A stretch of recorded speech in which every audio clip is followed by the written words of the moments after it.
No.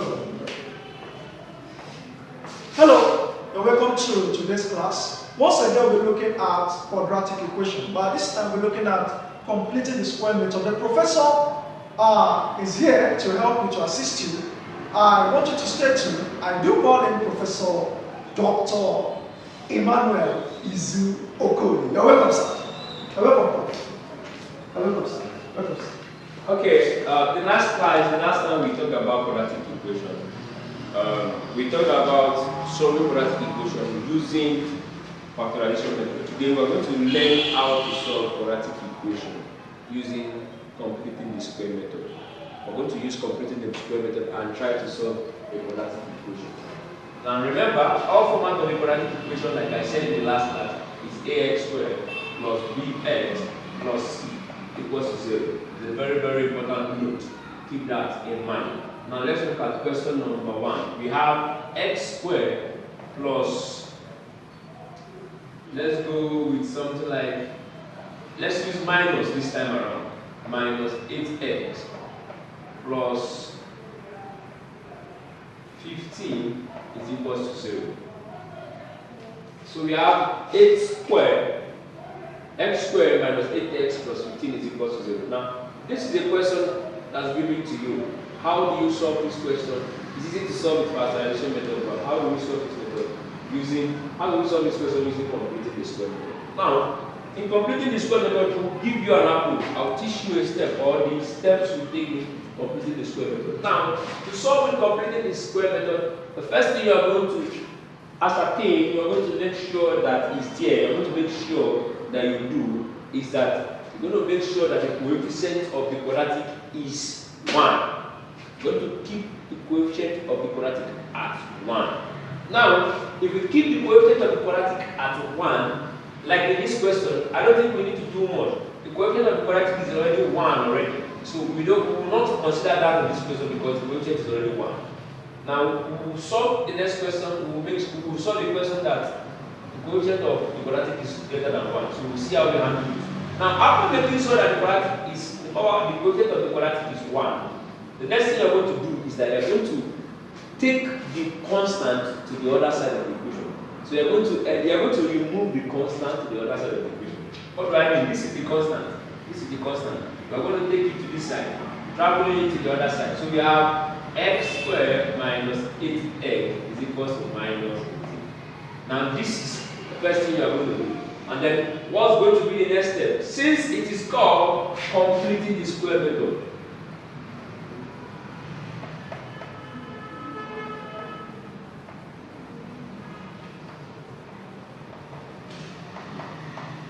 now, it is called completing the square method because you are trying to make the equation a perfect square. You are trying to complete the equation and make it a perfect square. And for you to make the equation a perfect square, there is a particular quantity or a particular value that must be added to the equation to make it a perfect square. And then, how do we know the value that will be added to the equation to make it a perfect square? To know the value that you add to an equation to make it a perfect square, it just is a simple formula. And what's that formula? The formula is simple. The formula says b over 2 raised to power 2. That means you divide the coefficient of the monomial by 2 and then raise it to the power of 2. What do I mean the monomial? Now look here, Remember when I said that the coefficient of the unknown that has power 1, this one is power 2, this one is power 1. The coefficient of the monomial, this man that has the unknown as power 1, is called the b. So to get the value we are going to add here to make it a perfect square, we are looking at 8. We are trying to get this from 8. Now what is the value that will be added to this equation to make it a perfect square? We are going to use this formula, b divided by 2 raised to power 2. Our b is minus 8 in this context. And then since it is minus 8, using the formula we have minus 8 divided by 2 raised to the power 2. We have minus 4 raised to the power 2, and then we have 16 as our answer. So what we are going to add to this equation to make it a perfect square is nothing but 16. So we have x squared minus 8x is equal, plus that value now, plus 16, is equals to minus 15 plus 16. Remember, in an equation, we are going to have to justify what we did to the left hand side to the right hand side. So, if you are going to minus from the left hand side, you will do likewise to the right hand side. If you are adding to the right hand side, to the left hand side, you do likewise to the right hand side. So I'm adding 16 here, I should also add 16 in the other side. Okay, let's continue. Now, what's next to do? I want to now simplify this. I want to factor out what they have in common. To do that, I can easily simplify this man. Now, what will help me to simplify this man? I can use this value in bracket. The one I'm squaring, I can use this value in bracket. Instead of having minus 8x, I will have x squared minus 8 minus 4x minus 4x plus 16 is equals to minus 15 plus 16. Or if you don't want to confuse yourself, if you want to split this man, you can easily split it into 2. Divide it into 2 and then use it. Instead of writing minus 8x, divide minus 8x by 2. Split it into 2 and then minus 4x minus 4x. And then you pick out what you are now factorizing 2 by 2, like we did in factorization method. Now, after doing this, the next thing you are going to do is to now factor out what they have in common. You will notice that they have x in common, and then you bring out x. You have x squared divided by x is x, minus 4x divided by x is minus 4. And then we have what they have in common here is minus 4. Open the bracket. Minus 4x divided by minus 4. X is remaining. Then 16 divided by minus 4. Oh, sorry. Minus 4 is what we'll be having. And then the answer is equal to minus 16 plus minus 15 plus 16 is going to give us 1. And then they have the same thing here. You cancel out 1. And then write out what we have outside. You have x minus 4. And then this is also, we also have x minus 4. You find out something is different when it comes to quadratic equation using a perfect square. And what is different is that even after cancelling out what they have, when the bracket appears twice, you still find that the brackets are still the same after bringing out what is outside. You will now, what does this signify in mathematics? It signifies that x minus square x minus 4 is now squared, and all of them is equals to what? Is equals to 1. So how do you finish? To finish up, you take the square root now, the square over the other side, or whenever square crosses equals to, it changes to square root. Meanwhile, we are going to be specific about the square root because in quadratic equation, since we are supposed to have two answers, whenever we see a square root in quadratic equation, we are very careful, and then we are trying to express it both in a positive and a negative ways, because we know that square does not affect minus, and plus does not affect square.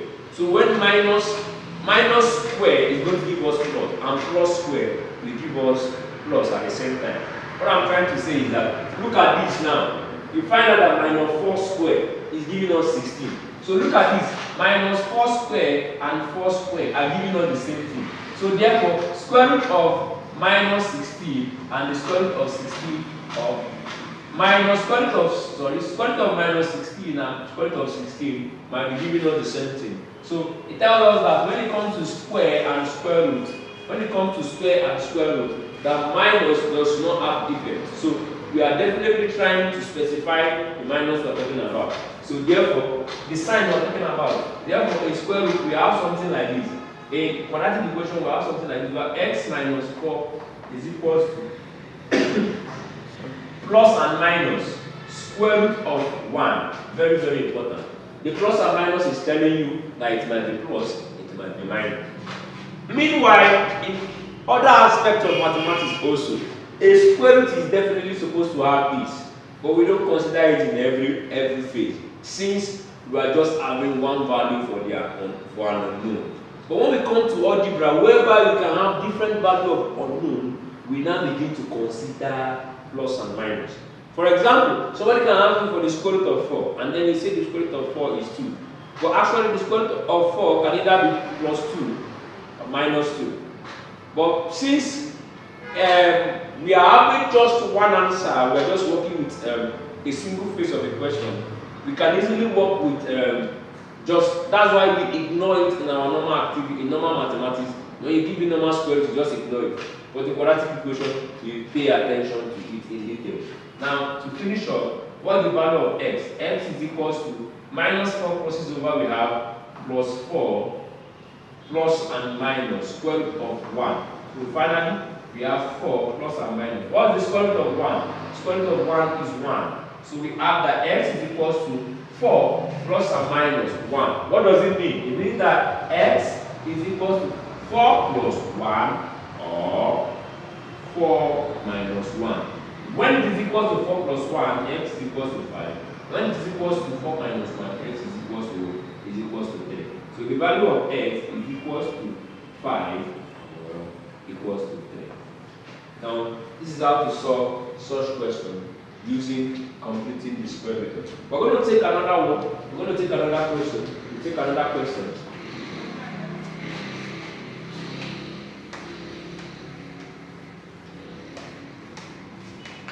Now this time around, we are trying to take a question whereby the coefficient of the quadratic is greater than 1. If the coefficient of the quadratic is greater than 1, what do we do? What do we do? How do we find our way through it? How do we find our way through it? Now, we have a question number 2. We have something like this here. 2x squared minus let's say 20 minus 20 plus 10